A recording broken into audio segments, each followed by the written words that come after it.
Now there we go. I was jumping the gun. We got to keep it a little quiet today, Jared, since I am reporting from the cubicle, since we will be talking about if you do what you love, you won't work a day in your life. Jared is actually going to switch career paths and be a professional switcher. You might not hear from me for a couple of weeks. That's right. Professional switcher. Nintendo, sponsor us if you're watching, that's for sure.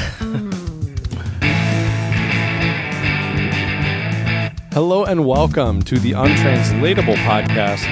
We are here remotely today, but excited to be back, and we are going to be talking about a very old saying that I'm sure most of our American listeners have probably heard at some point, and I'd be willing to bet probably a lot of our listeners abroad as well. And that age-old saying is, if you love what you do, you'll never work a day in your life. And we're going to investigate that phrase today, find out if it will pass the untranslatable litmus test, and see if the phrase has stood the test of time, but will it stand the untranslatable litmus test of, is it true? We'll find out today, and I'm looking forward to getting into that with my co-host and my good buddy, Jared. What's going on, Jared? Hi, Chad. That virtual background of yours is really starting to give me some flashbacks to to a time that in my head might have already passed. For those of you that can't see, which you should check out on YouTube, Chad's virtual background is a very generic, like American cubicle, like office cubicle. You can also, by the way, follow us, Untranslatable Podcast, on Instagram. I actually posted something the other day. You know, every now and again, if I edit something and it makes me laugh, I'm like, all right, maybe I should put it up. Which is why you rarely ever see anything be put up. But you can check it out, Untranslatable Podcast on Instagram, Untranslatable1, the number 1 on Twitter, and also, you know, you're welcome to give us 5-star reviews on iTunes and Stitcher. That would be great too. Please. But yeah, no, your background really is starting to give me some you know, Office hot flashes. flashbacks. Yeah. Yeah. Let me ask you this: that phrase that you said? You know, if you love what you do, you never work a day in your life, or however it goes. Do you know who that's attributed to? Well, there's you're jumping the gun on me here, Jared, but that's okay. That's okay. Let's talk about it now. One moment here. Let me. Well, the only reason I found this article. Well, there's it depends. So there's a few different sources potentially. Confucius is one of the people. That's probably who you were trying to get me to say. Am I right, Jared? No, that's not who I was trying to get you to say. That's one of the people I've certainly heard, though. Okay. Then another one I heard was Gandhi, which I also is not the one I was expecting you to say. Okay. The one that I had verified in at least 1 or 2 spots. I mean, I didn't do a lot of cross searching, but is Mark Anthony, singer, producer, actor, Mark Anthony. Mm-hmm. Which I was not expecting that. He's like you know, like in his 40s or whatever. That's why you expected to be someone like Confucius or something saying something. It's like, no. Just some guy that sang sexy songs like 10 years ago. Right. Well, it's interesting, Jared. So I'm on this website right now called quoteinvestigator.com. Feel free to just Google that if you want, Jared, quoteinvestigator.com. And then you can just type in choose a job you love and you should find it. But it's interesting. So they start this article by saying Confucius, Arthur Sathmary, an old-timer, Janet Lambert Moore, Harvey McKay, anonymous. Dear quote investigator, I assist students in the selection of accurate and properly cited and credited quotations for the school yearbook. One student would like to use a popular adage about career choice. Choose a job you love, and you'll never have to work a day in your life. Mm-hmm. This statement is often attributed to the ancient Chinese sage Confucius, who was definitely a very big player in terms of Chinese thought and philosophy. That seems like such a... Sure, okay, but I don't understand how you could guarantee that it was someone from like a time that none of us were around, you know? Well, if it was written in a book that is attributed to them. I mean, that's sure, the way that they do it. I'm sticking with Mark Anthony. Okay. Personally. That's fair. That's fair. Sorry, I did not mean to get ahead of you. I just found it funny that it was Mark Anthony was one of the people. It's like it could be Confucius. Some people say Gandhi. Right. Some people say Mark Anthony, singer, actor, producer from right now. Exactly. That's how you know though that the phrase is very well spread and a very common phrase. I feel like at that point, sure. Can you even attribute it to anyone really? You know, it's like how are we really gonna know who said it first? Because it's first of all, you know, it's pretty common at this point, and right. And I don't mean to be rude, but how sort of really creative is it at this point? I was saying, right. Well, it's become maybe it kind was of a at some cliche point. Certainly, at this probably point. Sure, yeah, Mm-hmm. dude. So before we get into this, though, have you been keeping up with what's been going on in the stock market? Yes, I was hoping you would bring this up. Wild. Yep. This is truly wild. Game stonks, baby. Game stonks. As Elon Musk, I think, tweeted out. So what happened was, from my understanding, and I'm no hedge fund expert or finance expert, I'm sure Gerald will get a good chuckle of me attempting to explain this. Yeah, because I basically, well, I think you probably know your way around finances and the financial world a little bit better than I do. But anyways, so what happened is there were GameStop stocks. That's hard to say. I've heard so many people say GameStok. Right. GameStop's stocks, their prices have been going down and down, and a lot of these hedge fund people decided to, there's an official term for it. Thank you. Short the stock, and so the price gets lower. But then you run the risk that if, for some reason, a bunch of people start buying the stock and the value increases, you can then, I believe, more or less be bought out, or you lose a bunch of money, which is what ended up happening, right? And I'm no expert at this either. It took me days of hearing different people explain it to actually finally at least think I understand what it is. But apparently, what it is, shorting stocks, which is a highly risky way to invest. It's not really as common. And like it's a high risk, high reward situation. But what you do is, so shorting a stock involves borrowing the stock and expecting it to go down in price, and then so you borrow it at a certain price, and then you sell it immediately. And then so you get that amount of money. But at some point, you still have to pay back this borrowed stock. So you hope that it goes down soon, and then you pay it back. And then so you pay back the lower amount. And then I think that is how you. And then the difference would be the profit. Mm-hmm. So that's as far as I understand it at this point. Listen, Basically, I didn't say I was an expert. Long story short, but they're betting on a company failing, essentially. Right. And long story short, basically, a bunch of people on Reddit bought these stocks, which caused the stock prices to soar. Yes. And then all these really wealthy hedge fund people lost.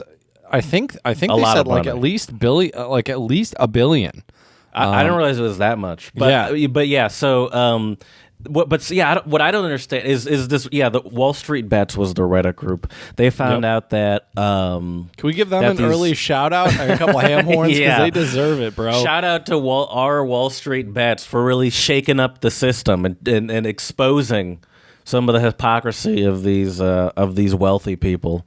Spreading love. Yeah, we are spreading love to our Wall Street Bets. My favorite thing about all this is you see all these older hedge fund people now calling for regulations and being like, "Oh, well, exactly. these Reddit people need to go to jail because this isn't fair." Yeah, you can't get together and do this. This. Yeah, it's like they just beat you. It's like it is a game, and they were literally invested in the success of a company. Yep. And a lot of other people seem to be invested too, and so it shot up. Apparently, for one of these stocks, it might have been GameStop.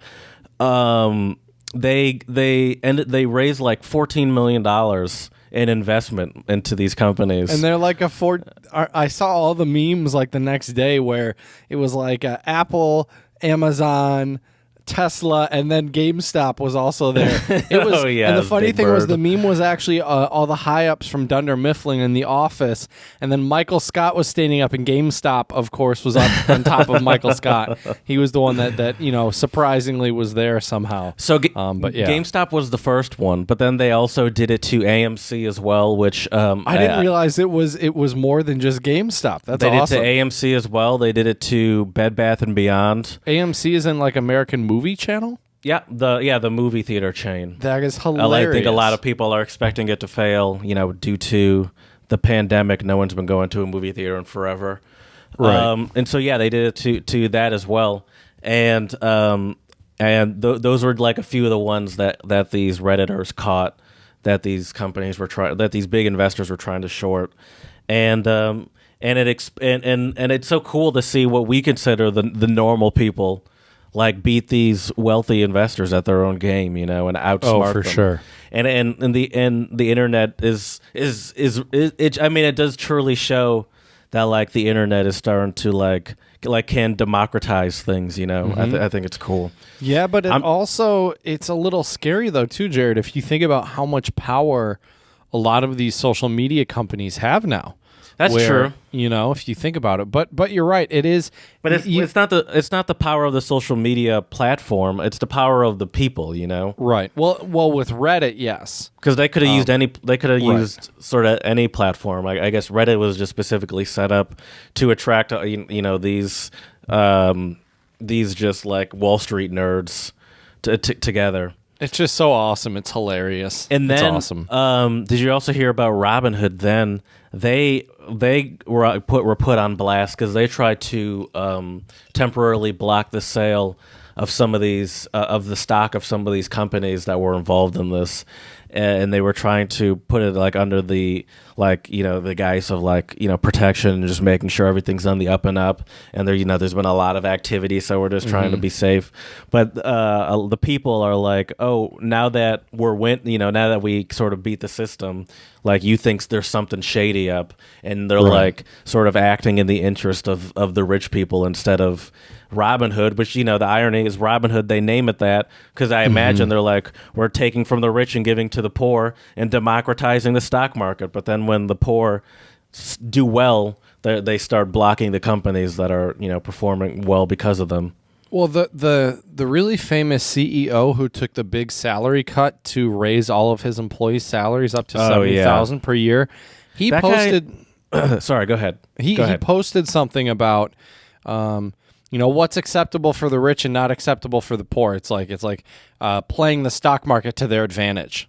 It's okay when rich people do it, but God forbid, you poor normies out there, actually banding together. And it was hilarious. I saw actually a YouTube video. This guy called in the Dave Ramsey show, and he had won about or earned, I guess, or got the rate of return. He got about $47,000 from this GameStop stock. And so he called in asking what he should do with all that extra money he got basically overnight. Yeah. But yeah, so it was interesting to see that there. I'm sure it's made a lot of people, including me, try to figure out what the next thing is that people are going to want to save, not that. Right. And so I'm like, maybe I should invest in Blockbuster stock or something. But it might be a little too late on that one. What's that really weird looking adult store we used to always pass on the way to Albion? Oh, the Lion's Den? There you go. So I feel like nowadays people are probably just ordering a lot of those adult things online. That's right? true. Nobody so goes to a store anymore. That's a great one. That's a great one. See? Or they even have the one around here, but it's not, unfortunately, they're not publicly traded. So that might be a problem. Makes I'll just go there difficult. personally and be like, I would like to invest in your company. Can I speak to the owner of this lovely establishment? I'm trying to save your life. At the Untranslatable podcast. Oh man, but yeah, dude, I just found that story to be crazy, and it's been the only thing that's been talked about on social media really for this past week.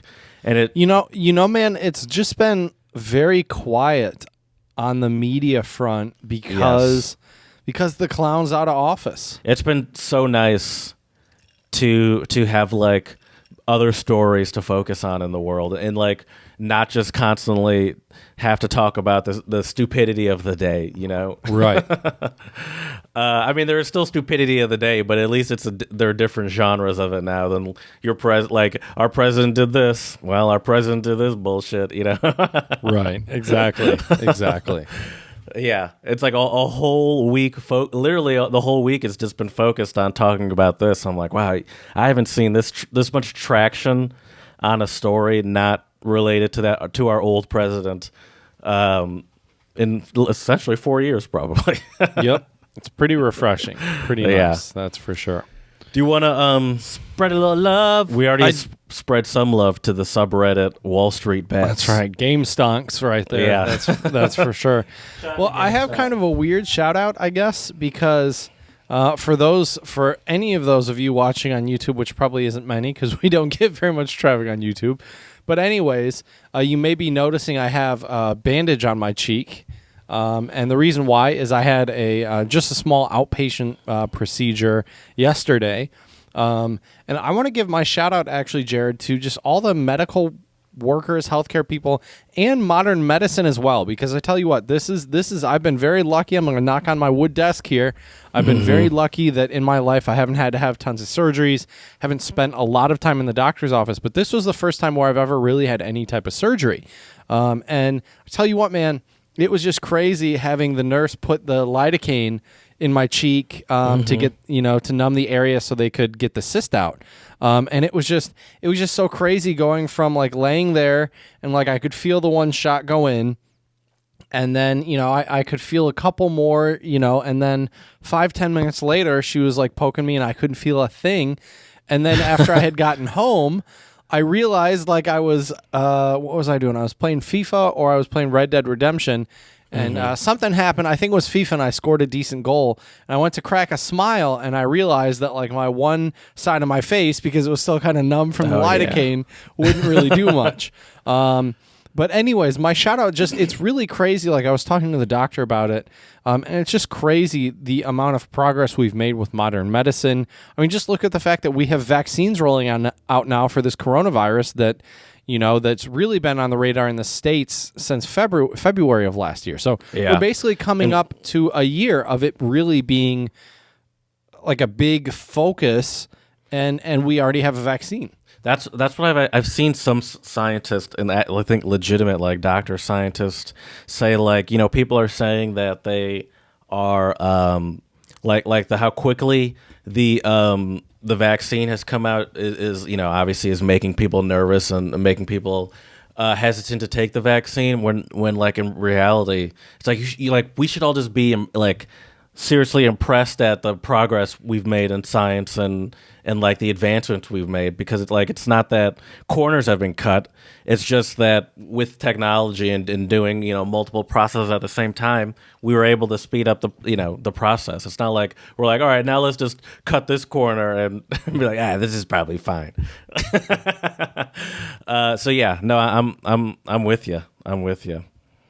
Are you going to have any sort of scar permanently? Yep. I'll have a line scar. But you're gonna make us some sort of story about being stabbed. Actually, or something? It's funny you mentioned that, Jared. The doctor obviously made a remark where he's like, "All right, well now you got to figure out the story." Yeah. So I thought it might be kind of fun, Jared, on the pod with you to bounce a couple crazy story ideas for this line scar I'll have on my cheek. I usually like to go with the saving someone from a burning building. So like you were just walking home casually and you hear screaming of a child from a burning building and you run in and like you got like a cut on the face from some sort of, some sort of falling wreckage as you were running into a burning building. That's a classic. See, now that sounds very, very noble. I think that sounds a little too noble for me, if we're being honest. Street racing? Do you want to go street racing? Well, not until I get a new car whip crash that, at 150 miles per hour. First, let me get a car that's legit enough can where go I could actually 150. say that.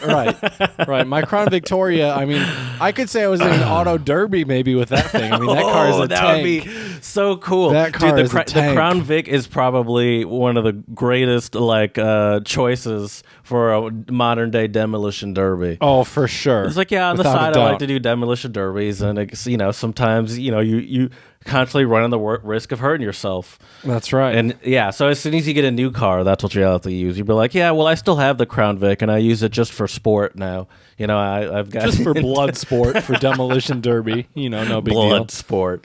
I was thinking more along the lines of your stereotypical bar fight. I was thinking Like if a it's beer bottle? Yeah, exactly. If it's a line scar, someone smashes a bottle on That's the a bar good one and for cuts sure. you. For sure. What else? So what would you be getting into a bar fight for, though? You'd have to have like a reason that you even got into the fight. They'd be like, what was the fight about? Right. You'd be like, he took a sip out of my beer. And I'm usually pretty calm, so we have to really think of something, Maybe it could be that someone was wronged, like you were protecting someone that was wronged somehow. And you're like, hey, leave that person alone, That's right. Or the dude insulted my beard. I mean, watch out. Those are beard. Those are That's fighting hilarious words right there. Yeah, and it resulted in him crashing a bottle on the table right. and be like, you want to go? He said, "Hey, beards unkept like that aren't welcome in this town." Oh my gosh, this is a time for the cleanly shaven, boy. That's right. That's right. It's funny. One thing my cousin told me when I was visiting out in Montana is he said, if you ever want to pick a fight with a cowboy, just tip their cowboy hat off. Just That seems annoying as hell. Yeah. Yep. Very insulting. Also, there must be some sort of golden rule about your cowboy hat not hitting the ground or something like Probably. that. You made need to my get out hat touch the ground. How dare you? Right. You done ruined my entire family's honor. Boy, And now you you are gonna have flipping to on pay. gator piss. That's right. I was thinking another kind of cool one maybe would be like a Liam Neeson Into the Gray type of movie where I don't know I had that to movie. fight. It basically don't want to spoil. But is that Are where you he gonna fights watch it? wolves? Yeah, basically he fights wolves. So I mean, that's all I need to know. badass wolf fight. That's where it came from. Oh my gosh, that's hilarious. All right, you want to do some untranslatable? Of course I do. I think we have a couple. You don't have to stick to one story. Just make sure you don't mix the stories up.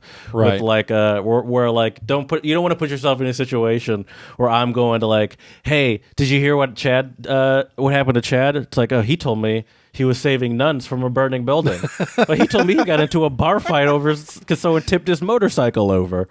Oh, that's hilarious. I have to be careful too when you say this shit because if I laugh or smile too much, it does actually hurt my cheek a little Oh, bit. really? Good to know. Yeah. Good to know. Yep. Your laughter is my suffering and pain, Jared. Speaking of laughter, though, Jared. Now I'll make sure I'm at my funniest Right. for the rest of in episode. There Only we the go. best. Speaking of laughter and pain, Jared, it's time to get into the untranslatables. And untranslatables are idioms, sayings, proverbs, phrases that don't always translate on a one-to-one basis in English. And I will get us started with one in Portuguese. Chem now, tem cao, caca com gato. Okay, well, he who doesn't poop with a cat. no, it's probably cacha com gato. I think. Okay, I'm sure not I said that. It caca. has the little thingy under I the see, C. You know what I'm talking about? Yeah. Okay, yeah. So what's the literal? So he who doesn't have a dog hunts with a cat. Oh, it's like you do the best you can with what you got. Hit that ham horn, my man. You got it. That makes sense. My first one is Japanese, and it's Nikai kara megusuri. I drop from upstairs. To be shocked, surprised. No. You picture what I just said, and I To be drop from upstairs. An eye drop, like The eye drops, yeah. an eye drop. Oh, something very difficult. There you go. Yeah. I'm just picturing someone trying to drop like an eye drop. Exactly. If you're like laying downstairs on the couch. Yeah, I imagine like, all right, I got it aimed, and then the drop is just like 3 inches to the left of your head. That's like that actually- ladder beer challenge. Have you ever seen that where someone climbs up a ladder, holds, I don't know, remember if it's a half a liter or how much beer it is, but they have to pour it in someone's mouth who's laying down below the ladder? Oh, I've heard of that. That sounds very dangerous. I don't know Yep. if I'd want liquid pouring into my mouth, especially if I'm already drunk. Right. At that that velocity. Although that's usually when you would actually agree to try it. Is Of when course, you're that drunk. yeah. That's the only time you'd be dumb enough to do something like that. Exactly. Exactly. All right, Jared, I'll get you started with, or not started, I guess, but my second one for today is Afrikaans, which is spoken in South Africa. Je krap met een kort stokkie aan leu sabala. Okay, I got nothing there. You're scratching a lion's balls with a short stick. Oh, it's in the U.S. we might say you're poking the bear. And what? And yeah, It's I'll like give it to you. Like you're tempting you're tempting fate in a bad way. right. It's like if anything bad right. happened, you're asking for it essentially. Right. Or exactly, yeah. You're basically the English equivalent on this one is you're pushing your luck. Mm. Is Or that as the I same would as say- poking the bear?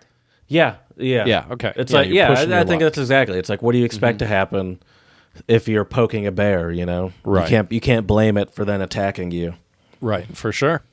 My next untranslatable is French. C'est occupé de ses oignons. We know. To take care of one's onions. Oignon. That's like to handle your business. That Get it done. Not to handle your business, no. But it does involve business. To complain about your business. No. To take care of one's onions. Hey, take care of your own onions. Mind your business. There you go. Mind your business, Jared. Take care of your onions. Yeah. Or as the Germans would say, das ist nicht dein Bier. That's not your beer. Mind your own business. It's not your beer. Speaking of German, let me give you another German one, Jared. Okay. I love this one. Zwei Dumme, ein Gedanke. Two dumb, one. Two dummies or Two two dumb dummies, people. one thoughtful. Yeah. One thought. One thought. Two Ein dummies, one Gedanke. thought. Mm-hmm. Ein Gedanke. Two dummies, one thought. Where it's like, is that just highlighting how dumb people are? I don't like. No, our English one, it's funny. The German one has a negative spin. The English one has a positive spin. We would say great. Oh, two minds think alike. Yep, Like great minds think alike. Yep. Okay. It's just funny because the German one, it's two dummies, one thought, meaning that we're both, because we have the same thought, we're probably both stupid people. Right. Whereas in English, we actually say, "Oh, great minds think Oh, we're alike." both geniuses. Right. Exactly. Exactly. Oh, you agree with me? That means we're both geniuses. Right. I will say though, too, Jared, it seems like some people are not always very good anymore, I feel like, at disagreeing with people and having a civil discussion No. around disagreeing with people. But there's there's no we live in a world where there's no reason to have to put up with someone you disagree with, essentially, you know? Yep, that's true. That is true. It's like, oh, mind if how I dare give you. you another little bonus untranslatable, Sure. Jared? Of course. This one is Español. It's Spanish. Trabajas menos que el sastre de Tarzán. Okay, I actually understood that. Work minus the... And then I didn't get the rest of it. Trabajas menos que el sastre tailor de Tarzán. Oh, to work harder than Tarzan's tailor? To work less than Tarzan's Of tailor. course. Of course, that would make a lot more sense. Because Right. I imagine it means you don't work at all because Tarzan wears a loincloth and probably Right. doesn't need a tailor. Right. Who knows, though? Maybe to get that loincloth just right, you know, you got to get all the measurements perfect. Ever Jared. since I'm not Disney sure. made Tarzan famous, he also has like Gucci. He has like a Gucci loincloth. Or Armani, you know, Yeah. exactly. But yeah, that one, This Jared, I loincloth is I love this though. $6,000. Right? No kidding. I love this though that the English translation that they said was "you're lazy AF." which is hilarious. You are lazy. That's exactly AF. what it sounds like it would be. Which is kind of true. All right, let me give you one more bonus one, Jared, just because I think both of these are kind of related to our topic today very loosely. Okay. You should know this one, but I think this is just a funny German saying. Anyways, das Leben ist kein Ponyhof. The life is no... I have heard this before, but I can't really tell you what it means exactly. I mean, I'll guess, obviously. Life is no pony... What's a ponyhof? Pony farm. Life is not a pony farm. It's not rainbows and sunshine and butterflies. Exactly. Yeah. No one said it was easy. Yeah. Which I think is a very good segue in today's main topic for today. The idea that if you do what you love, you never work a day in your life. I feel like that's that phrase, that saying, there is some truth and merit to it, but it is very sunshine and rainbows. What do you think, Jared? Yeah, I agree with you. Because I think it's sort of like, yeah, I agree with you, because but I don't think, I think it is a little sunshine and rainbows, because it's like, I feel like anything that is work requires like stuff you don't enjoy doing. So even if you're like even if you're doing what you might consider, even if someone is doing what you might consider the dream job, whether it be because they are on TV or they, for example, they drive a lot of fast cars for a living and, record videos or whatever, driving fast cars, or vlog on YouTube. It's like, the idea that just because they're doing fun stuff, that no work isn't, like, that it's just fun all the time and that's the work because they're doing what they love is sort of foolish, because there's obviously a lot that we don't see to make that stuff happen. That's a lot more boring and right. or like, challenging and not exciting to do. Yeah, and I think that the biggest thing about the phrase, if you love what you do, you'll never work a day in your life, I think it only covers the surface, as you mentioned, right? Because when you work, there's, like, for example, I absolutely love my job, but there are certain things about my job that I could definitely give or take. Like just the amount of emails I write and send. If I never had to write an email ever again in my life, I would probably be okay with it. So but you can't do any job and not write emails, right, for the most part. Right. So you love you love your job. Mm-hmm. So by you saying you love your job, are you saying that, like, if you were to say, I don't know, tell 12-year-old Chad that this is what you're doing, or even, I don't know, 18-year-old Chad that this is what you're doing, would you be like, oh yes, that's how great? No, because 18-year-old me was an idiot. A complete idiot, Jared. I will tell you exactly what 18-year-old me wanted to do. I wanted to travel the world and play in a band. I mean, that is what I wanted to do. That still doesn't seem exciting to you? Because I feel like if I was a musician like you, that would still be something that I would probably find very exciting as I think career if path. if I were to pursue music on a professional level, I would rather work as a session musician, like recording tracks and stuff like that, than a touring musician. Because a touring musician is a lot of, not that a session musician isn't hard work, because that also is.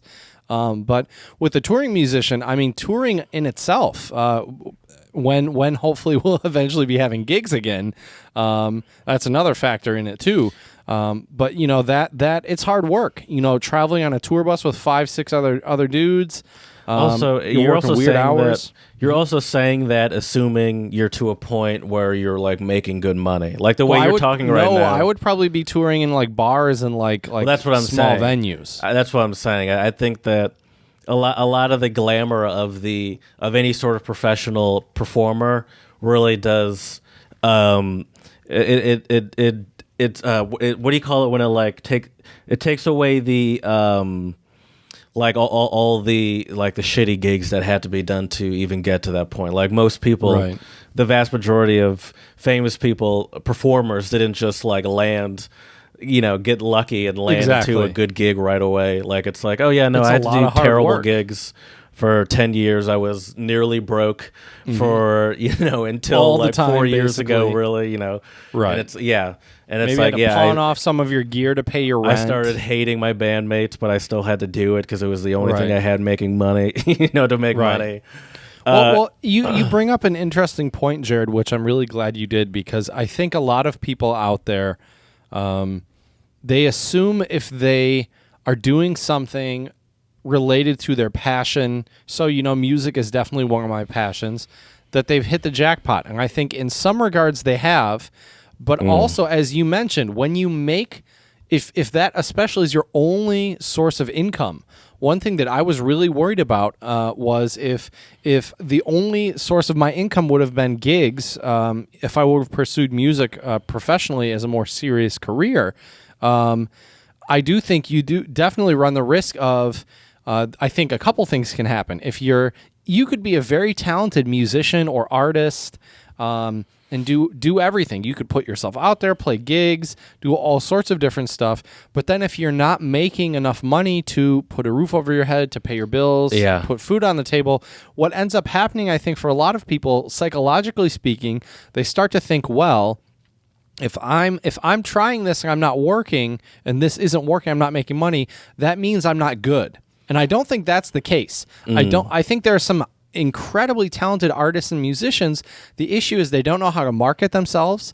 They don't know how, and there's a lot of other skills involved with a lot of these type of jobs nowadays. I mean, people use the buzzword gig economy, right? But I think there's a lot of truth to it. People have a lot of these different kind of odds and ends jobs that they do. But a lot of those jobs have way different things that happen underneath the surface that your normal person doesn't know about. I mean, I remember seeing a meme years ago about how when you hire a musician, going back to good old meme news here, Jared, when you hire a musician, a lot of people think you're just hiring them for their time. That's not true. You're hiring them for the years and years and years of practice and training so they actually sound half decent. You're helping pay for a lot of that expensive gear they have. I mean, there's a lot hear a more lot that of goes into it. performers say also is I get paid to travel because that's really like the terrible part, especially for people that like that's their life is just getting on planes or buses all the time. Where it's like I don't really like these, like a lot of performers I've heard say, at least it's like I don't mind performing. It's all the travel and all the sort of BS in between that I have to do that it feels like I'm really getting paid for. And then like the few moments, the less amount of time in the grand scheme of all the quote unquote work I have to do to be a professional actor, like that, or not actor, professional performer. The stage time is kind of the treat. Right. Yeah, it's that couple of hours in your day that's like the highlight. Right. And can you imagine too? I mean, traveling all that time, performing on stage, and then after the gig, you might have to sign autographs, selling meet people, shit. and you're exhausted probably. I mean, I cannot imagine. I mean, I read, I've talked to you about this book, and I think I might have mentioned it on the podcast, but a couple months back, I read Randy Bly, who's the singer of Lamb of God, a metal band I like. I read his memoir. And his memoir, the majority of it talks about his time in a Czech jail in Pankratz, which is a crazy story. But anyways, the whole reason why I bring this up is he mentions the grueling aspects of touring that a lot of people just don't think about, because all you think about is you get to see this awesome band on stage for a couple of hours, you have a great time, and you go home. But you got to pack up. There's all this downtime where you're waiting and doing stuff. Your sleep schedule is probably really crazy. So yeah, I mean, there's always going to be aspects of any job or work that aren't going to be that you realistically probably don't love. Yeah, I still think I still feel like what I pictured as the ideal job as a kid, I still stand by is my ideal job. Which is what? Is to be like is to have like a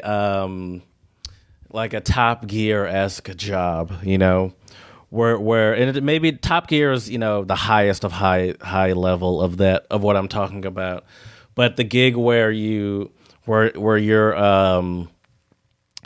I don't even want to say car journalist, because that is cool to get to drive all the cars and stuff, but that is very much still feels like a normal job, because it's like, yeah, you get to drive a lot of cool cars, but you still got to like write to a deadline. You know, you work for a company essentially.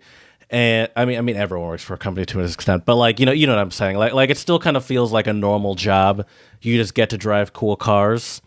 But like, I like the idea of like these, you know, maybe TV style productions with cars where you get to travel to a bunch of locations, and they're not really writers. They're more like just like talking to a camera and tell you about the car and exotic locations, and get to like try everything essentially. That still kind of seems like the pinnacle job for a car enthusiast like me. I think for anyone in the car world that knows like a Chris Harris kind of person, that's like the peak sort of job, and it still seems like it. Now, like and to me, it still seems like now. Obviously, I understand that there's a lot of boring stuff involved in it, but in my head, I'm like, I mean, how bad could it be? It still seems worth it to me, you know, like. I feel like I would happily travel all over the place for that job. Like, yeah, I have to be on the phone and in stupid meetings and stuff like that, but I have to do that now, you know? What would, for that type of a job, let's do a quick little untranslatable litmus test here, just an easy pros, cons. So rattle off for me just a couple obvious pros for that job, but then obviously a few cons as well. So pros would obviously be get to see the world, That's get to pretty drive good pro. Essentially any car I want, which is, you know, a car enthusiast's dream. Right. I know Crown Victoria is high up on your list. Well, maybe I'd get to do a demolition derby. They've probably done a Top Gear episode where they've done a demolition derby. I get to, theoretically, I'd be making good money. Mm-hmm. Would you be meeting cool people? Yeah, that's true. Yeah, I'd have like a cool car community of friends. Like, I'm a big car nerd now. I have like no real car nerd friends. I'm just a lone wolf out here learning about these things by myself. Maybe that's for the better. Otherwise, you have like eight fancy sports cars. Yeah, by I probably now, would not be considering buying a house right now because it would be blown on just stupid cars that barely work. That's a good point. Hey, at least it's a project. At least you're doing something productive, right? That's true. And I would own a lot of cool cars myself as a result of having that money. And also, a lot of these journalists, they get like press cars either for a week or even sometimes, they'll be like, here's a car for you to drive for like 6 months or something like that. So that would be cool. Personally, I'd get to like have a lot of cool stuff. Okay. And some of the downsides of that lifestyle would obviously be the exhaustion of the constant travel. Seeing the world is great, but then I'm sure some of that travel has lost its luster for people like Jeremy Clarkson that have and Richard Hammond and James May that have been doing it for 20 years. It can be hard to manage relationships too.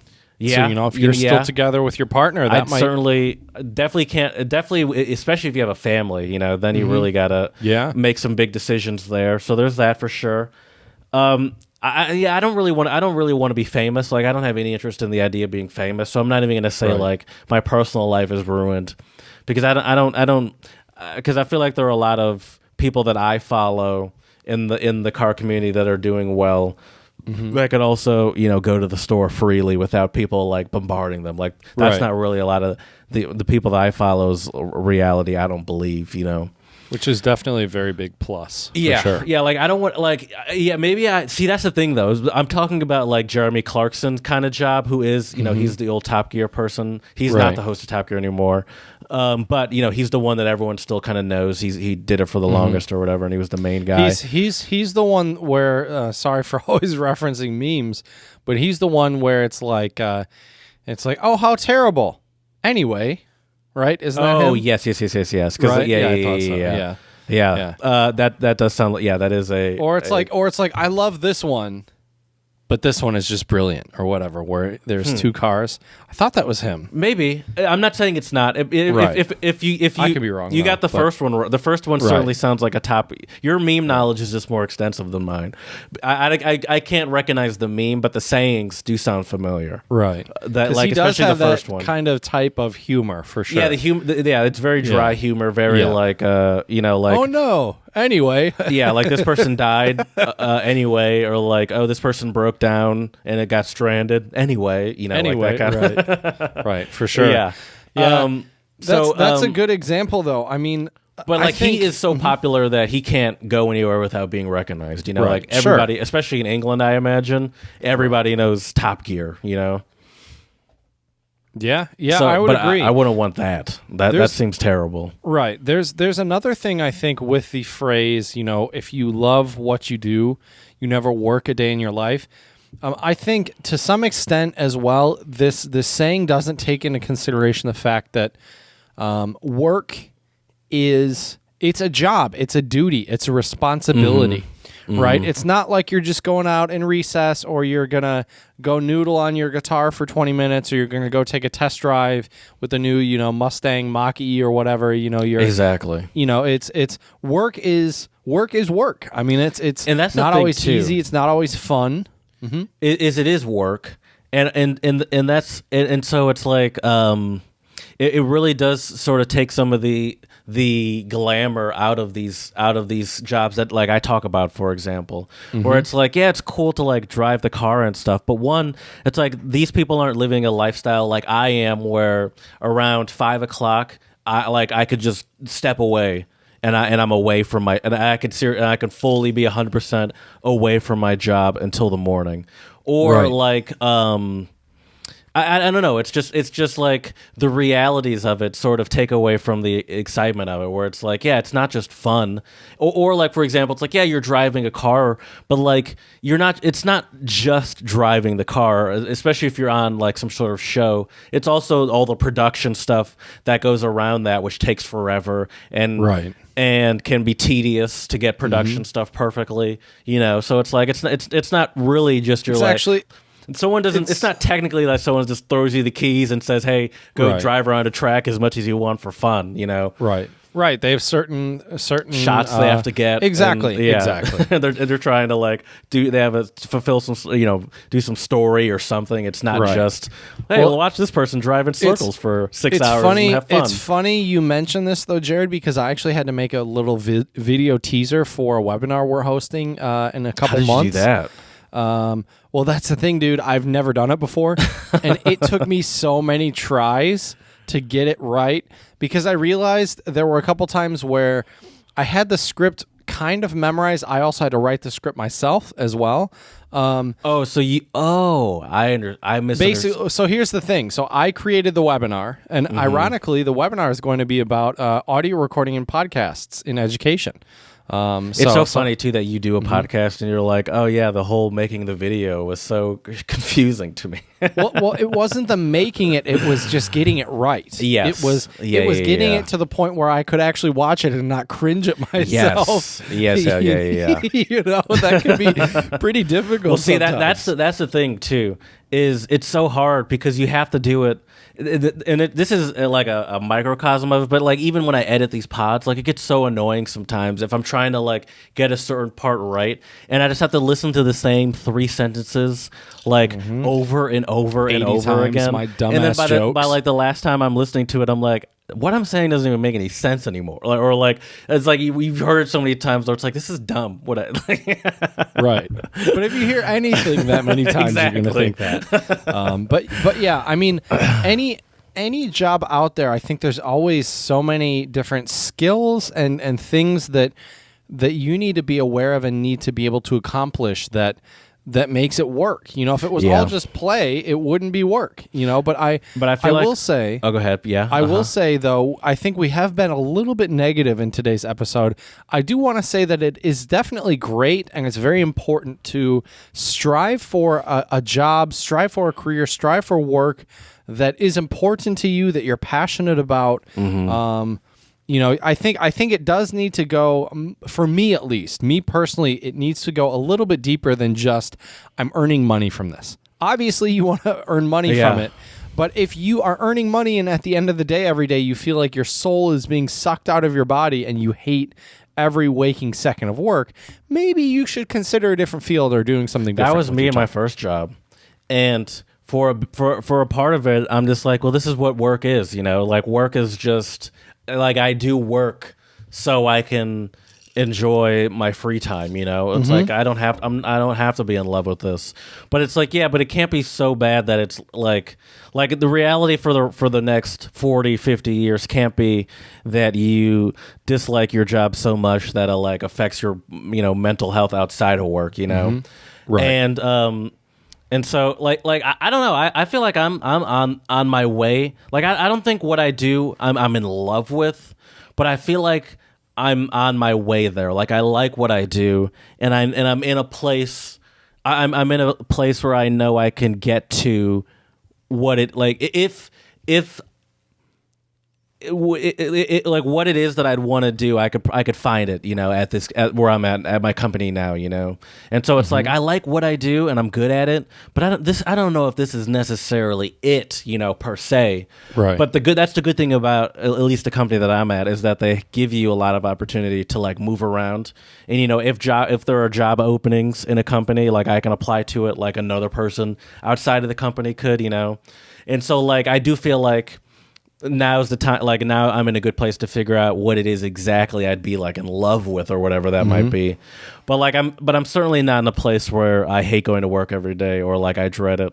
Like I still do certainly like what I do now, and I think the older I've gotten, I've definitely realized that it's very possible to not hate going to work every day, because I didn't hate going to work every day at my last job either. Right. Let's talk about that a little bit, Jared. What are some qualities in a job or a career for you, at least, where at least you would be getting towards the point where you could say, I really love my job? It has to. I think at least for me personally, I have to use something that like it has to be focused in something that I have like some legitimate interest in. Okay. So like my first job, I worked for a car company. I love cars, and that's why I chose a car company. But my job had nothing to do with like knowledge of cars or like the car industry. It was just like finance stuff, But it could have been for any company, It was because it was just essentially pushing numbers. So Right. like it really had nothing to do with the actual cars. And so, like, I think that it's important for me to do something where, like, I have some, like what I'm working in, I have some natural interest in outside of work. So it's like, even if I didn't work in anything car related, I would still be doing probably the same. Like, I'd probably have maybe not the full amount of knowledge that I have, but like a pretty extensive knowledge of the industry, even without having to work directly in it, Okay. And so I'd say that's one thing. Pay still matters. I'd say pay for sure. Yeah. You know what I learned that I also didn't have on my first job is I never felt like appreciated, as lame as that sounds. Okay. Super lame, Jared. Super lame. But I never felt like I honestly, I was like, I don't think they need me in this position. Like, not only do I feel like I'm like me personally am not making an impact, I don't feel like this position I'm in is necessary. That's not a good feeling, I've learned. Right. Well, I would add to that and say another facet of that would be not only being appreciated, but also that your work is valuable. You are doing something that actually, you like can you see said, the like impact. you actually they need you. Yeah. Like if you have a job where you're kind of looking around and you're like, I'm not really doing anything or making an impact here, it makes you question things and second guess things, which it should. Yeah, it's like I feel like I could just not, like if I did not do this job for like a month or two, it would have no impact on the operation of this place. Yeah. And that can be a really powerful thing about work. I mean, I know for a fact almost every day when I wake up and I get on the computer around 8 or 9 a.m., I'm going to get an email from a faculty member and I'm going to have to help them out with something. Almost every day. It was funny. I was looking at my consult log, and I mean, every week I average at least on the low end of a week 4 consults. So that's not every single day, but almost every day, at least 1 consultation with a faculty member. A couple days I can get 2, 3, sometimes even 4 consultations. So people just have some sort of issue and they schedule some time with you to figure it out? Well, it works in a couple different ways. So the faculty I've worked with and established a relationship with, they just email me directly. Then my boss will send me consult requests based on, we all had to fill out a sheet like what our skill sets are, and which certain tech tools we're better at, which ones we're not as good at. And so anyway, so like, and what for are you good example, at? well, Flipgrid. So I tend to get a lot of consults based on Flipgrid, which is an asynchronous conversation application where you basically record a video, you post it to your students, then your students can watch it and they can record a video response. And I'm the one Empower who, every voice. That's right. And I'm the one who shows faculty how to integrate it into the learner management system. I'm the one that shows them the different features and how to use everything. Wow.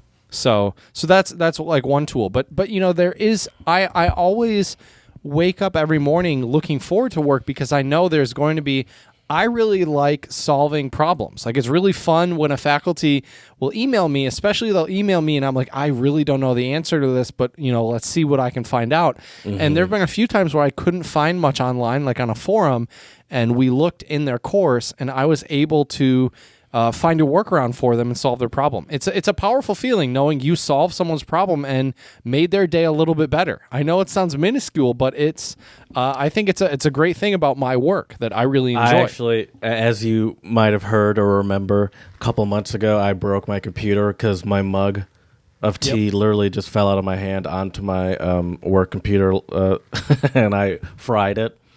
And so I had to go get a new one, and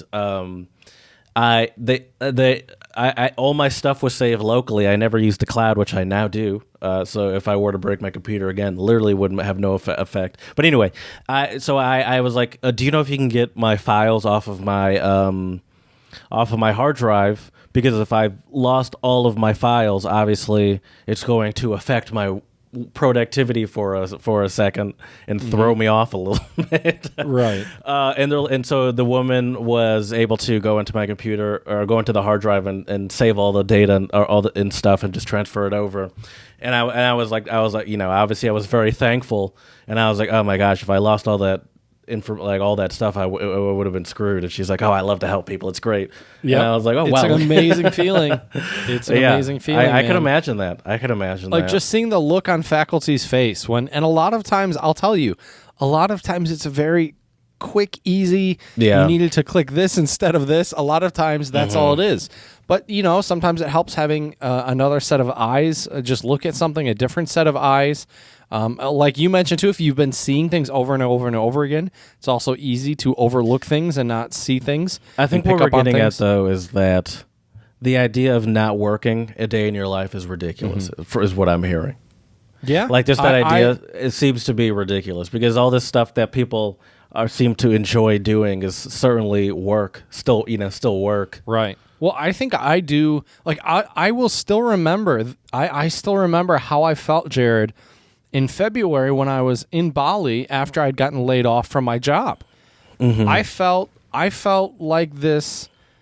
I kind of felt like I was floating into nothingness. Like, I felt like I don't have a job right now. It's the middle of the semester, so as someone who works in education and teaching, unless I were to get a different type of job, and it took a while for me to get an actual full-time job. It took almost half a year to find a full-time job. And I'm very, very fortunate, going to knock on some more wood, very fortunate for my current position. Now, let me ask you this. Is the idea of this idea of loving your work so much that you don't even feel like you're working. Now, I know you said Confucius said it, but it really does seem like an American or like a workaholic-y idea, Because I don't know, I feel like, at least in Europe, I feel like that is not like a saying that people throw around.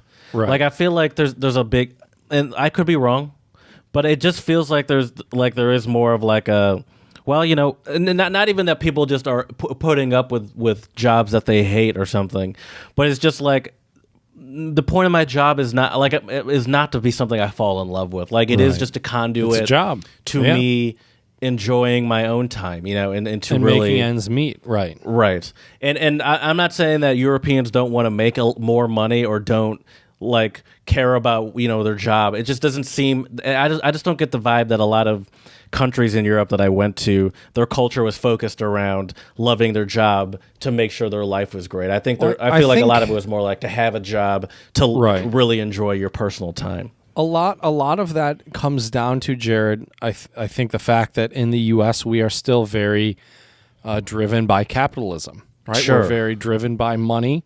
Not that, like you said, not that Europeans aren't, but I just imagine a German saying something, Jared, like, what do you mean if you love what you do? I do this so I can, you know what I mean? Like, right. I do this because society needs me to do this. What are you talking about? I also feel like jobs, work and jobs in the U.S. or like define a person's personality a lot more. Well, a lot of it's like when you ask someone, what do you do? That's always like the first question. The first question you get asked. Right. Yeah. Right. Mm-hmm. And apparently in a lot of other cultures, that's kind of a taboo thing to start with. Right. I think you're kind of asking, like, how much money do you make? Right. From now on, I think I want to start just saying ridiculous career titles. Like, what do you do? I'm a snake charmer. Just something totally random. That's, yeah. Well, there you go. And also see what people say. Do people question you on it? Do they just, oh, cool, you're a snake charmer. Interesting. Okay.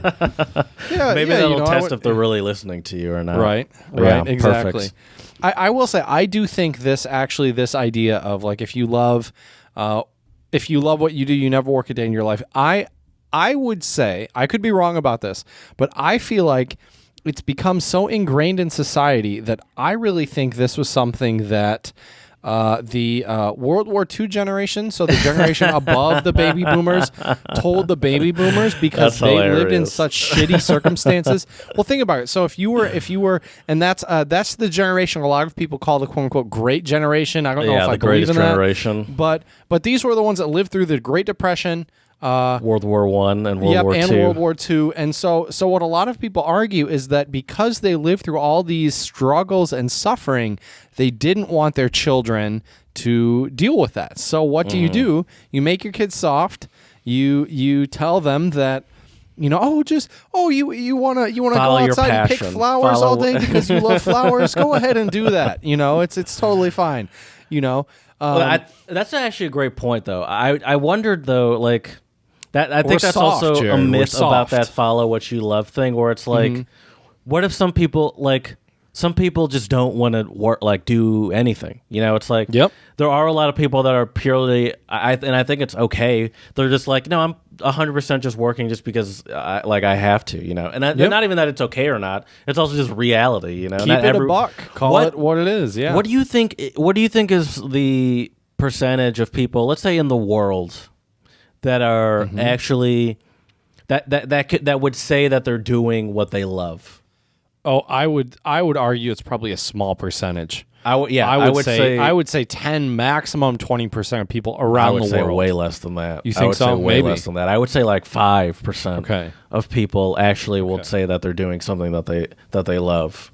That's fair. You would say that you're doing something that you love right now. I guess I wonder what I would say, because I like my job and I don't dread going into it. I enjoy the people. I like what I'm doing, and I'm good at it. But it's also okay to like it. You don't have to love it. And I will tell you, it doesn't feel like the role I'm in is like I found like my passion or anything. Well, let me tell you though why. And I think this is an important thing that we should talk about this episode as well. The reason why I really do love my job, and I think this is an important thing for our listeners to consider, especially if any younger listeners who are not yet in the workforce are thinking about this. So one of the main reasons, Jared, why I love my job is it combines two things that I really enjoy, which is education and teaching. And I know you like to give me shit for technology, but I do like tech and using technology. I mean, you're really bad at it. For people, I just taught Chad. I don't know about that. I just taught Chad the other day that if you hold down Command, that you can on a Mac, that you can select more than one thing at a time, like in your files. I was using Shift, and I thought you could only that groups things. Yep, exactly. I don't. But see, that's a minuscule key. That's a minuscule keystroke, though, my man. You're looking. But there's so many things like that I could name where it just blows my mind that you don't understand. It's that's not why. that, whoa. It's not that I don't understand. It's that I didn't know about it, and then after I know That's about true. it, I It's not can that do you it. don't understand. You didn't know You about know. it. That's true. Right. So like that's I had also to that's teach you just that screenshotting a picture is not the same as actually saving it. right. Like those are But two see, completely different that's things. That's a cell phone thing, and I will tell you, I am terrible with cell phones. Most of I them will give you that. I'll say most of them are cell phone related. That's fair. Like I'm constantly shocked at how little you know about your phone. If my boss ever listens to this, she's just gonna fire my ass because Jared paints this picture that I'm like don't know how to turn on a damn computer. Well, I've already told you. I was like, listen, don't put me down as a reference. As a reference, if you want to do any more tech related gigs, because I'll be like, Chad. Oh no. Right. Which is ironic because I've trained so many faculty and students on how to use educational tech. But anyway, so what I like about my job, or what I really love about my job, is it combines, I get to, quote unquote, scratch my teaching itch by helping faculty. I really love solving problems, and I really like it when, like, a lot of times I'll get the email and I can troubleshoot beforehand. I will tell you though, Jared, some of the faculty that I work with, they're amazing, but sometimes they'll just say, hey, I'm having this issue, and that's all they tell me. So I go into our meeting not really knowing what the issue is, and I have to figure that out and troubleshoot it and figure it out real time, which I really enjoy. Like, it's really fulfilling when you can do that and do it successfully. It's great. I'm kind of a tech nerd. I'm not really a tech nerd, but I definitely get I get a kick out of digging deep into the settings of things. I do enjoy that. And like finding new like little things that you can fix or change like deep into the settings. I do that sometimes just for fun on my phone or computer. I'll just go deep into the settings and see what's going on for sure. Well, so I like to do I like to do that on the back end of some of the applications and stuff too. So yeah, I know what you're talking about. So anyway, so for me then I guess it goes what it boils down to is interests, right? So I'm interested in education, I'm interested in technology, and also just the amount of technology stuff I've learned with this current position has been amazing. Interest, challenge. I think any job you have, there needs to be some level of challenge, because if you're doing the same monotonous tasks over and over and over again, and it's super easy, me personally, I wouldn't feel very fulfilled. If I just had to fold something, work on a line in a factory and just had to fold something or staple something or do, I don't know anything about working on a factory line. But I've done factory related jobs before and warehouse related jobs, and you're right. And actually internship, like office jobs where I just like file shit all day, or like scroll through Excel sheets to find, like just boring, monotonous stuff. And yeah, it's terrible. It's terrible. Time moves in slow motion. You look at the clock constantly, just waiting for the day to be over. Yeah, no, it's terrible for sure. I think another key aspect for any job where it's a job you love versus a job you like is I think it has to be tied to a bigger purpose. What I mean by this is not only obviously one of the bigger purposes is to advance your career. That's pretty straightforward, I would say. If you have a job where you're looking at it and you're like, this is as good as it gets, you might want to start looking for other positions, because I think most people, unless you're at the tail end of your career, the purpose of that job is to give you the opportunity to learn more, gain more skills, so you can level up, you can move up, and so I think that's another really big aspect as well. Is how does this job fit into your bigger purpose? Like I really, one question that I've always been curious about since probably graduate school, I would say graduate school, is how can we better use technology to help people learn more efficiently and more effectively? And this job really does kind of hit that nail on the head quite a bit, and that's one aspect that I really love about it is I get to see what things work, what things don't work, and I get to see them and have a lot of really great discussions and learn a lot, which I think is super important. For sure. Yeah. No, I feel like, yeah, for sure. I feel like my job also like contributes, and that's why I like it, as I said, like have it related to some sort of interest that you have, because I feel like it enhances my knowledge in like my own personal interest, where it's like, ooh, I get to, like see something that, other people can't see, or like I'm learning this only because I'm in this role about my like normal hobby. So I get that. And Jared gives me top secret car secrets, everybody. Top That's not secret. true. That's not true. Hey, if you're going to get me to lose my job, Jared, I might as well put you on blast as well. But one thing, though, that you mentioned, though, Jared, that I think is kind of cool, when you are in the back end and you see some of these things, I think you also start to see patterns. I think if you and I stay in the fields we stay in, I would be willing to argue within the next 5 to 10 years, you and I will have enough experience and we will have seen enough patterns and know the industries well enough where that's when I think you can really start to think about opening up your own business or having a side hustle or doing something, because you get so good at a certain field, you start to see what are the needs here? How can I bring even more value into this field? See, in my mind, that's how I would really be doing what I love, I think. Like that's the truest form of it, is if you start your own business in some sort of field that you have personal interest in, and you see it grow, for sure. I think that's the highest form of doing what you love, is making like your own business out of it.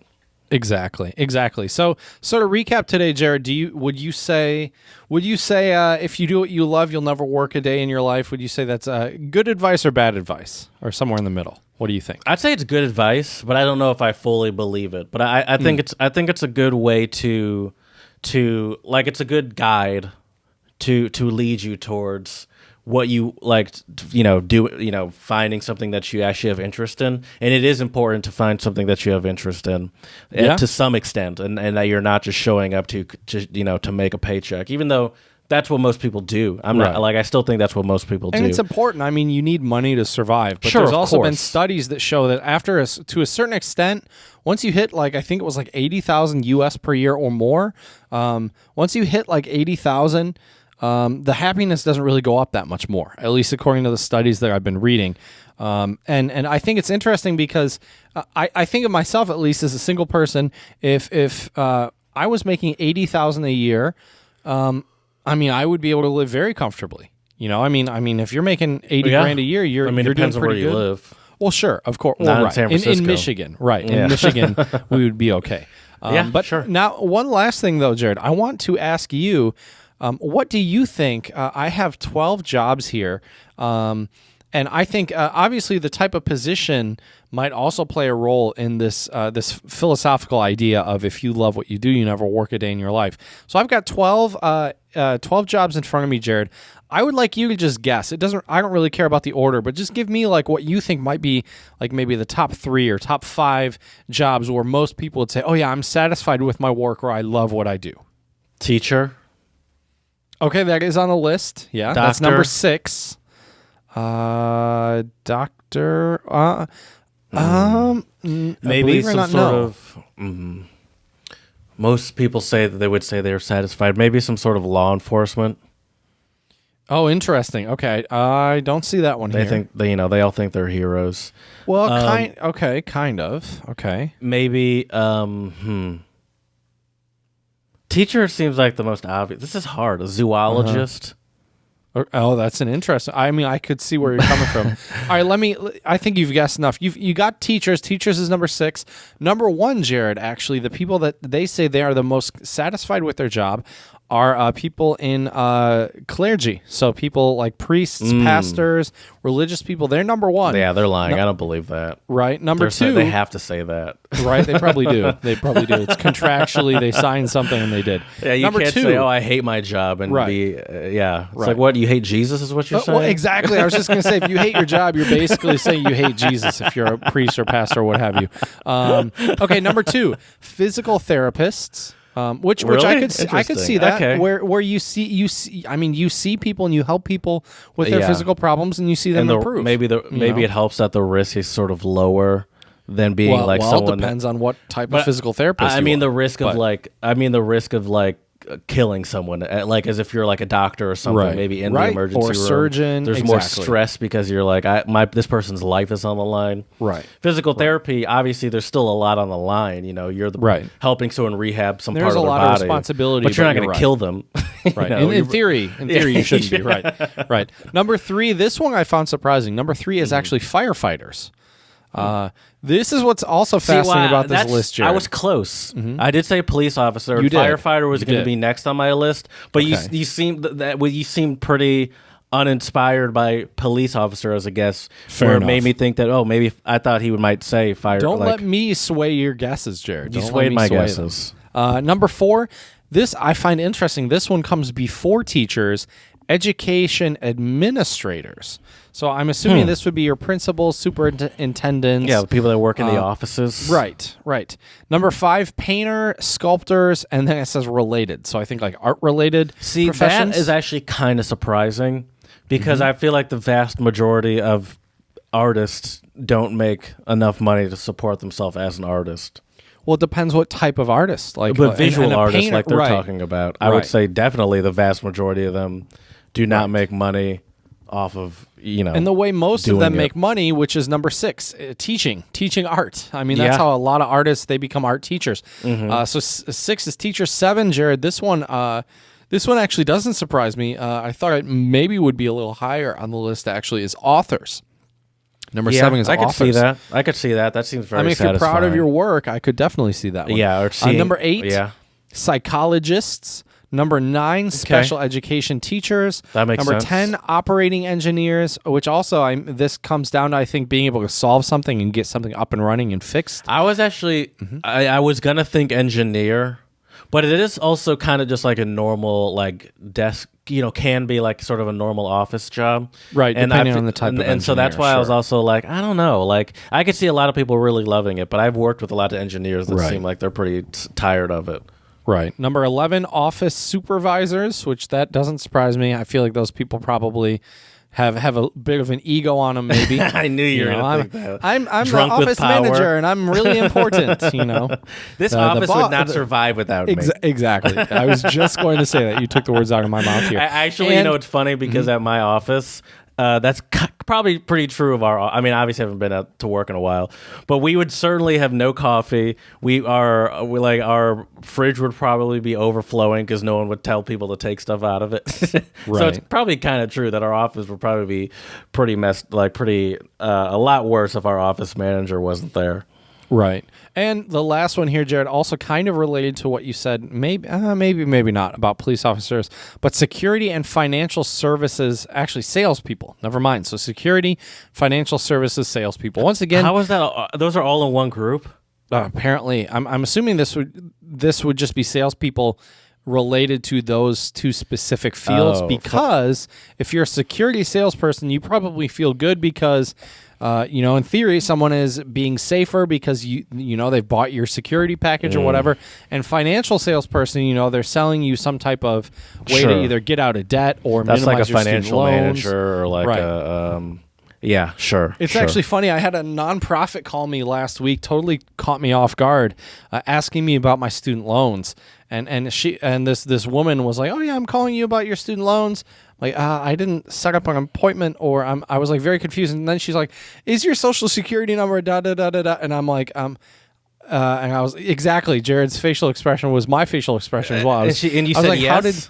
How did? So what ended up happening, I would Jared, be like, is, I've never heard those numbers. That's not mine. Well, what I asked her was, I asked her, who are you and why are you calling? Before Yeah. I answer that, and she said, "Oh yeah, I got all of your information about your loans and everything through Albion That's College." pretty through, unprofessional of her to do that. Like, there's no, I got to think be a they have better to- way. no, There's they got to have be a to- better way. Well, the thing is it was probably some of my fault too. Is when she initially called, I was walking up the stairs and I was putting my headphones on, and the washing machine was going behind me. So I might have not probably heard missed her initial something. spiel in the first couple of minutes of the call. But anyways, anyways, I could see how salespeople, I guess, do feel like they're satisfied with their job if they believe they're selling something that's actually of value. Yeah, there are a lot which of people leads- that probably feel like they're just selling BS or right whatever. which leads us to the question, Jared, what actually does make a job satisfying?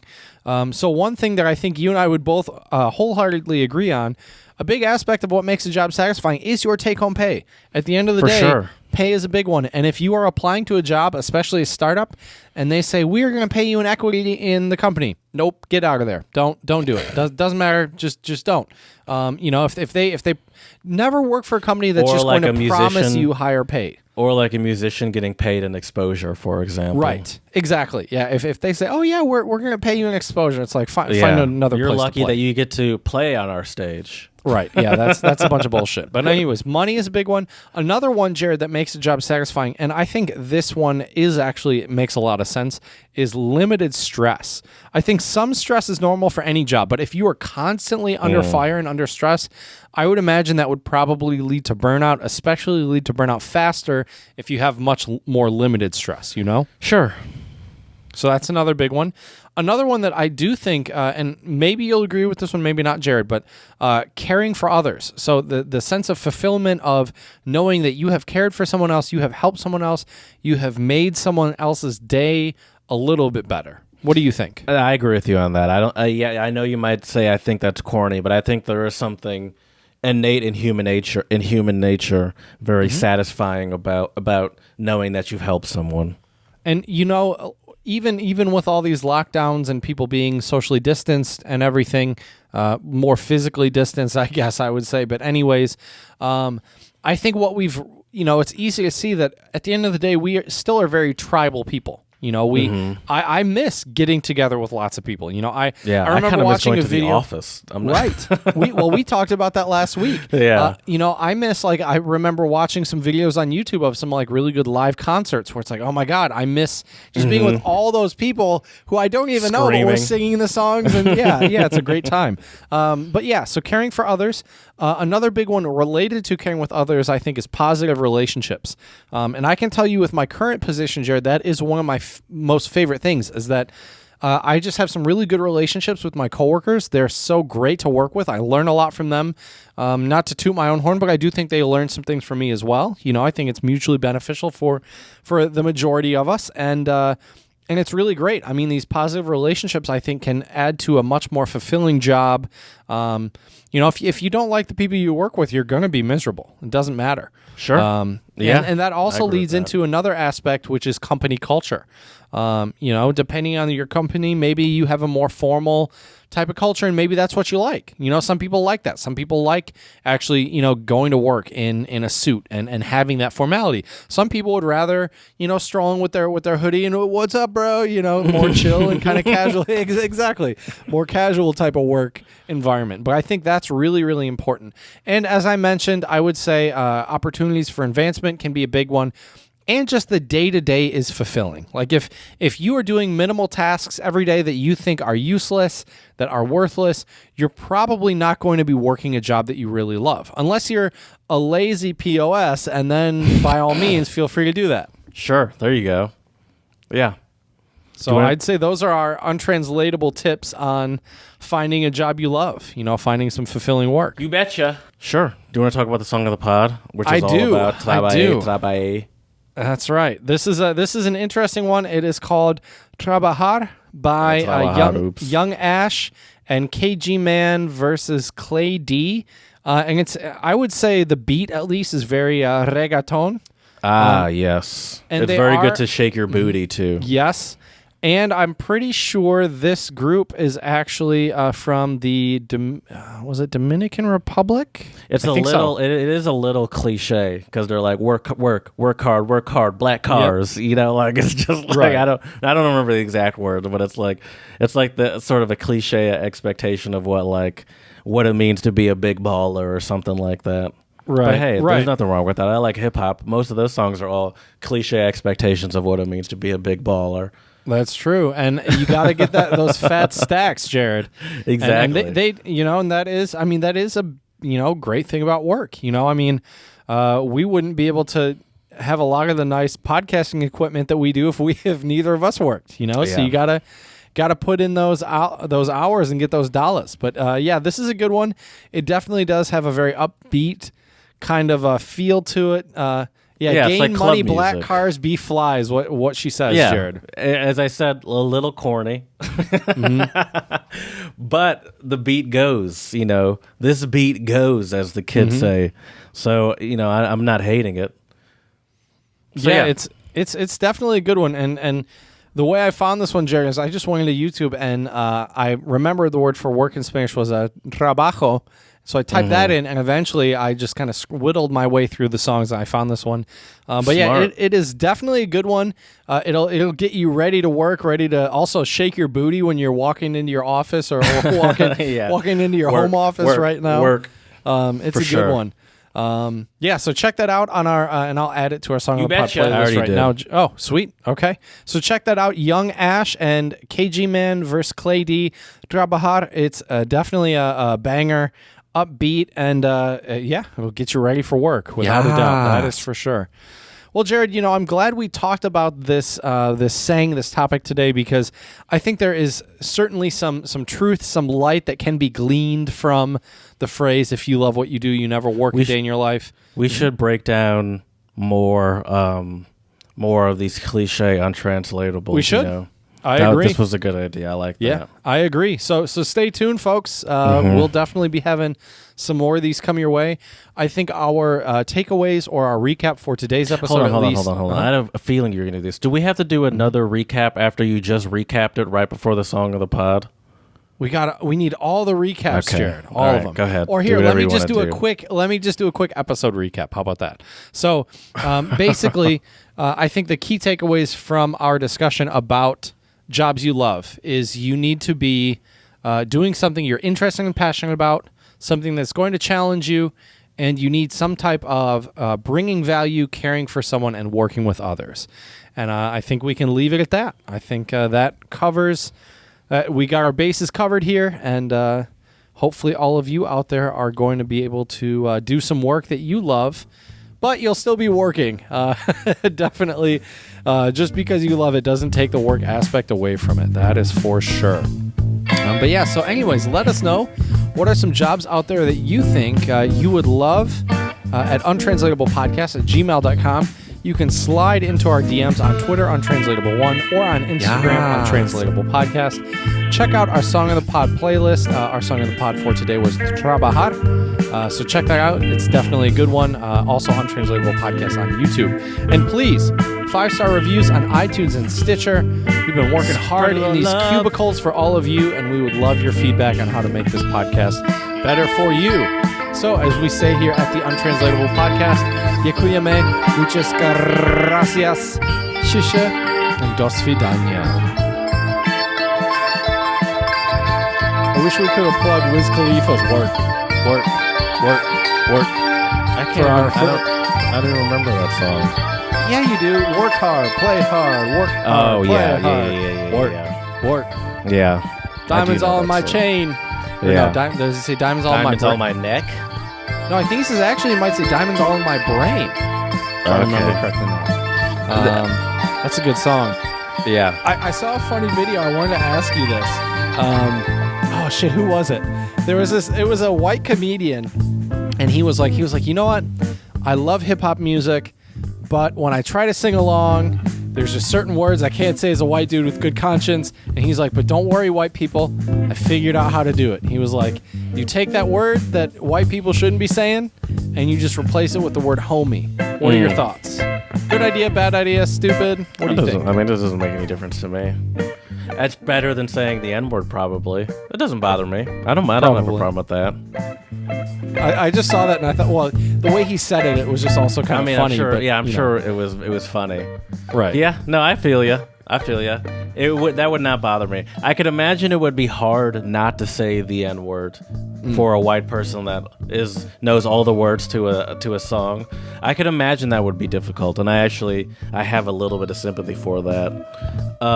And I think it I heard someone else say something like that too. I don't remember the word they replaced it with, but yeah, just replacing it with another word, friend, maybe, Yeah, because that'll sound good. Diamonds on my brain, I friend. had to fight, friend. Right. Listen here, friend. My friend. My friend. Oh, that's funny. That's funny. Right, isn't that how it goes? My friend. Yeah, something like that. It's hard because that's not really, But I mean, it's kind of what it means, isn't that? That's kind of what they're saying. Yeah. He's talking about his friends. Yep.